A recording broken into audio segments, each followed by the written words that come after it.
Scumpirea energiei împinge pe marginea prăpastiei marile companii din țară. Cel mai mare consumator de curent electric din România, Arlo Slatina, a anunțat că activitatea de producție a aluminiului se va diminua cu 60%, iar 1300 de angajați ar putea fi trimiși în șomaj tehnic. De la 5 hale de electroliză vor rămâne doar 2 hale funcționale. Ieri angajații au ieșit în stradă de teamă că vor rămâne fără locuri de muncă. În Spania, la Sparanghel, la Căpșuni, la ce să facem?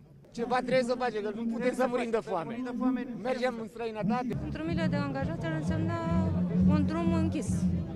Pentru că foarte mulți dintre ei sunt oameni care lucrează de zeci de ani în uzină. Tot ieri, ministrul energiei, Virgil Popescu, s-a întâlnit cu liderii sindicali de la Arlo. Le-a spus că legea a fost recent modificată în așa fel încât marii consumatori să poată cumpăra energie mai ieftin direct de la producător. De asemenea, o parte din energie va fi rezervată pentru companii și nu poate fi tranzacționată pe bursă. Companiile producătoare de stat au obligația ca minimum 40% din producție să o vândă în afara piețelor pentru ziua următoare, astfel încât va fi energie disponibilă pentru consumatorii industriali.